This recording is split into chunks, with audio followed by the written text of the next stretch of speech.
Hey guys, and welcome back to another episode of On the Table. And with Thanksgiving just finished in the States, let's see what the world of tabletop gaming looks like after the scorched earth of Black Friday. Yes, everyone in the industry has been holding sales and emptying the warehouses so they can stock up for Christmas.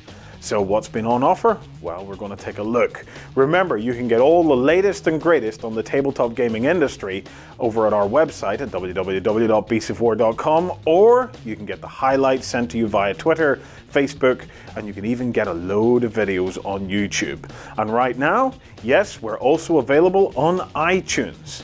Anyway, with that out of the way, let's get on with the show. Studio McVey are at the top of their game, and their range of bespoke designer models, well, they're incredibly popular.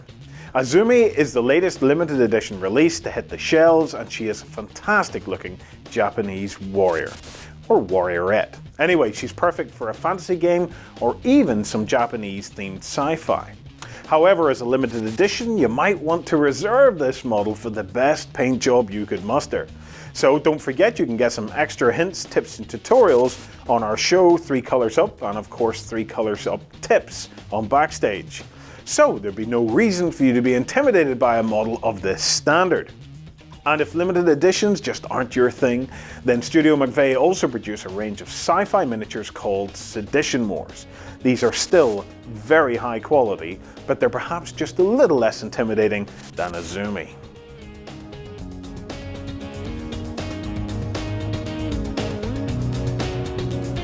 As part of their 7 Deadly Sins range, Raging Heroes have produced this monstrous representation of the spirit of gluttony. Covered with lots of cool details, from the wings with added suckers to the grasping tentacles and the helpless victim clutched in his fiendish claw, gluttony is perfect to represent that ravenous demon in your fantasy army or a diabolical encounter for your RPG group. Also, Raging Heroes have also released a preview of their anniversary model, Alariel and Alaniel, at least I think that's how it's pronounced. And the best thing is, they are both sculpted onto a single base. So you could use them as a standalone sculpt to decorate your shelf, or as a cool unit filler in that prize elite unit of your army. Our buddies Spellcrow are a Polish producer of some really cool fantasy miniatures. Check out their new line of legendary heroes. And these first 2 models may not have the legendary stature that you might expect. Spellcrow will soon be launching their own game to feature the miniatures that they produce. With that in mind, they've already put together a set of 3 starter sets: the Grave Robbers, Temple Guard, and Way Watchers.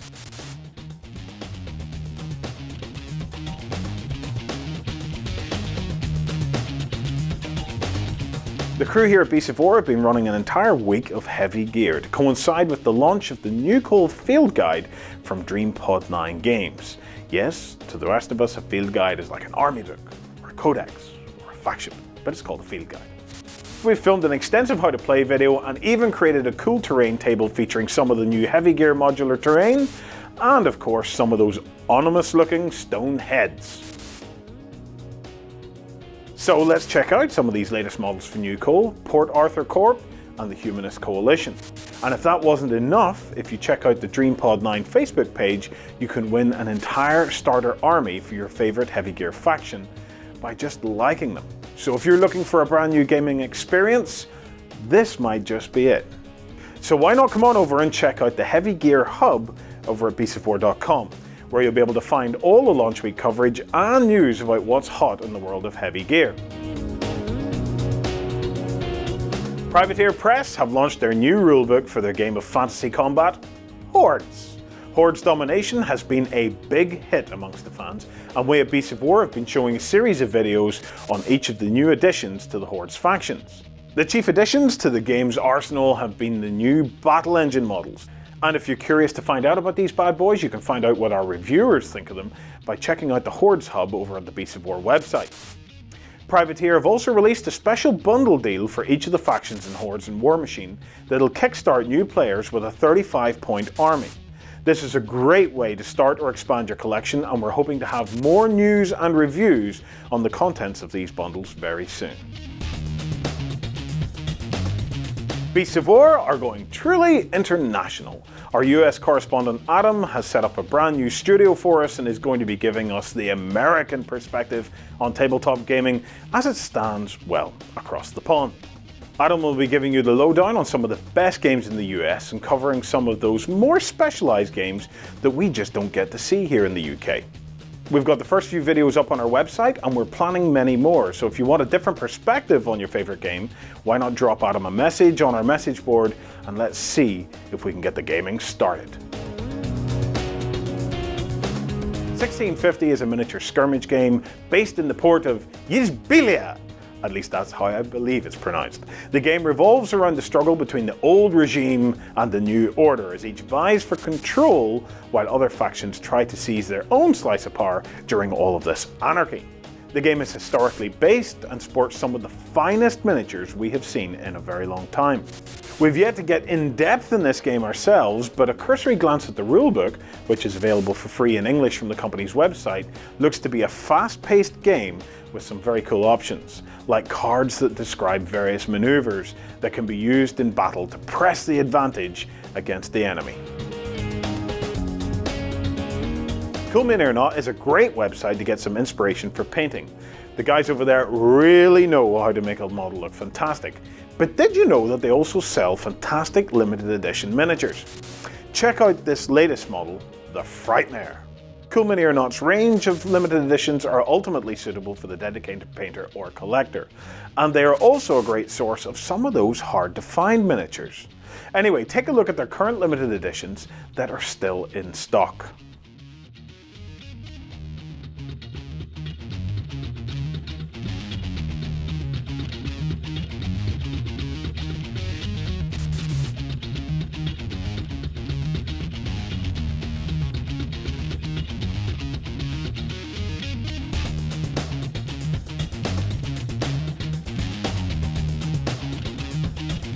While we're on the topic of Cool Mini or Not, the latest range of Dark Age Apocalypse miniatures are now available from their web store. This month there are a range of miniatures from across the factions, including some releases and some new models that made an appearance in the recent Dark Age Forces book. The most interesting news is the recent announcement by Dark Age that large models for the game will be reproduced in resin. This seems to be the way all the larger miniature ranges are now going. This is great for modelers and gamers as resin is easier to glue and cut, but it's inevitable that the hardcore metal collectors will be in the vocal minority. Dust Tactics and the new Dust Warfare have really thrown the entire genre of Weird World War into the spotlight. With a range of impressive and affordable plastic models, Fantasy Flight Games has produced a really excellent game world that is capturing the imagination of players right across the globe. Here's the latest releases and some news on some building scenery that will soon be available for the game. The crew here at Beasts of War are trying to get our hands on these cool models, and we're looking forward to doing a proper review of both Dust Tactics and Dust Warfare in the very near future. Weird Miniatures have released another deluge of cool looking horror miniatures for their game Malifaux. This release sees the inclusion of massive avatar models that were premiered over at Gen Con. These supersized masterminds will not only intimidate your opponent, but with a good paint job will look amazing on the tabletop. If you're not a Malifaux player, the miniatures have enough of the fantasy and gothic inspiration that I wouldn't be surprised if they make their way into other games as characters or specialists. It's the mix and match that makes gaming so much fun. If you've never had a conversation started by a proxy model, then you're missing out.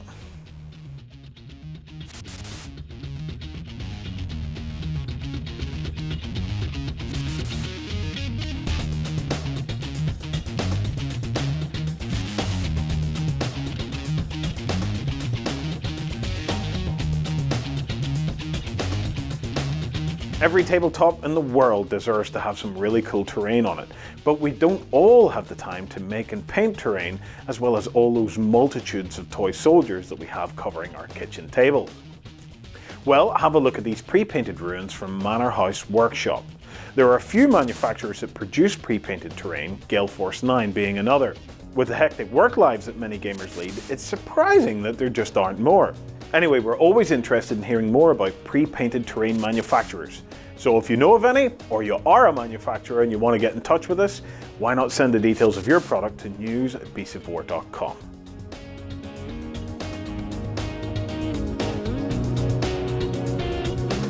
While we're on the topic of terrain, Partalon Miniatures makes some great looking wargaming terrain, including this recent release, the Squatter's Camp. While it may not be useful for that street protest skirmish game you've always dreamed of, Occupy Gaming Table, well, you'd need more grubby tents and porta potties for that, it wouldn't look out of place as a ramshackle fort or outlying farmstead in some post-apocalyptic game like Dark Age Apocalypse.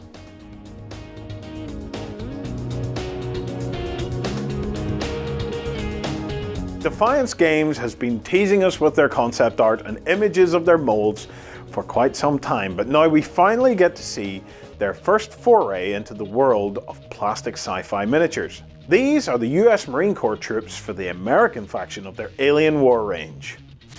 These are only the initial previews, but you can expect more from Defiance very soon, including the hotly anticipated Nordic Valkyries, female soldiers from the second Alien War faction, and not something we are used to in the world of tabletop gaming. Female soldiers in sensible armour that might just protect them? It's a step in the right direction in my opinion. Keep it up, guys. Army Painter are renowned for their Army Painter Quick Shade range, but they also produce a range of paint called War Paint. Unlike many other paint ranges, the guys at Army Painter have decided to set a limit to the number of tones they will produce, to allow the painter to collect a quintessential set of colours that will cover a broad spectrum of requirements, while also remaining easy to transport and, more importantly, remain affordable. Beasts of War have previously reviewed a selection of the War Paints range, but we look forward to our studio artist, Roman, putting this new set through its paces. Bring it on, Army Painter. After a week of playing Dystopian Wars, we thought we'd take a look at some Uncharted Seas and Firestorm Armada from Spartan Games. Here are the new fantasy fleets for Uncharted Seas. These are remastered versions of the previous Uncharted Seas fleets, with sharper sculpts and some new details, all due to the new CAD process that they've put in place. You can expect them to hit stores soon if they're not already there. But not only that, check out some of these new models for Firestorm Armada. We have them in the studio and we should be taking a look at these models very, very soon. And if starship battles just ain't your thing, well then don't worry, there's always Dystopian Wars. And here are the latest 3D renders of the new walking fortresses and dynamic capital ships that you can expect to see in your Victorian steampunk force soon.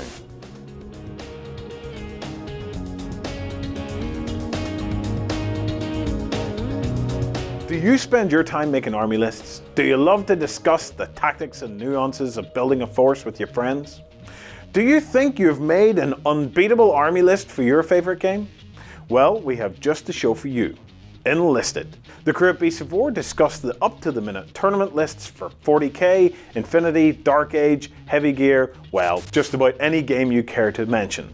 We also give sage advice, okay, not always even good advice, on how to build the best lists you can, or what's happening in the local tournaments that we visit. If you want to get involved and perhaps even see your army list featured on the Beasts of War website, then send your lists to submissions@beastsofwar.com and you could have your name in lights. Can you be the one to build the next must-have tournament list? Send in your entry along with a short description of how you use it and we'll take it from there. So that wraps it up for another week. If you'd like to get in touch with the crew here from Beasts of War with some news that you would like to see featured, you can drop it to us at news@beastsofwar.com. Until next time, you can keep up to date with what we're up to by following us on Twitter, liking us on Facebook, subscribing to us on YouTube or iTunes, or just coming on over to www.beastsofwar.com, and we'd be only too glad to see you there.